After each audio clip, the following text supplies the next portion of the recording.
నిన్న చంద్రబాబు నాయుడు గారు ఢిల్లీ ఫలితాలను విశ్లేషిస్తూ ఆ సందర్భంగా మాట్లాడిన కొన్ని మాటలను ఖండిస్తూ అభ్యంతరాన్ని వ్యక్తపరుస్తూ వైఎస్ఆర్ కాంగ్రెస్ పార్టీ మీ ముందుకు వచ్చింది.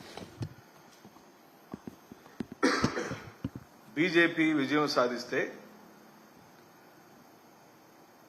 వారి మిత్రపక్షమైన చంద్రబాబు నాయుడు గారు ఆ సందర్భంగా బీజేపీని అభినందించడం మాకేం అభ్యంతరం లేదు. కానీ ఆ సందర్భంగా అసందర్భంగా వైఎస్ జగన్మోహన్ రెడ్డి గారి నామస్మరణ చేయటాన్ని నిజంగా చంద్రబాబు నాయుడు గారి యొక్క వయసు మీద పడిన విధానం కనపడుతుంది స్పష్టంగా. అంటే చంద్రబాబు నాయుడు గారు అమరావతిలో ప్రెస్ మీట్ పెట్టినా వైఎస్ జగన్మోహన్ రెడ్డి నామస్మరణే,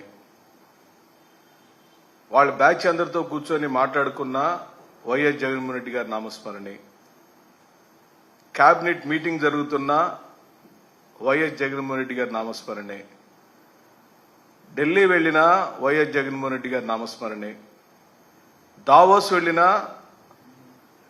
వైఎస్ జగన్మోహన్ రెడ్డి గారి నామస్మరణే.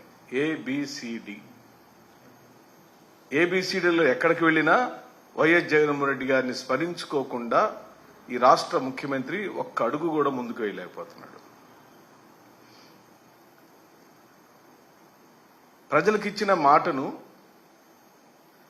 నిలుపుకునే విషయంలో ఘోరంగా విఫలం చెందిన ఈ కూటమి ప్రభుత్వ నాయకుడైన శ్రీ చంద్రబాబు నాయుడు గారు అది మేనిఫెస్టో అని ప్రజలు వారు చెప్పిన మాటను నమ్మి వారిని గెలిపించారనే విషయాన్ని మర్చిపోయి దాన్ని ఒక మనీఫెస్టోగా మార్చేశారు.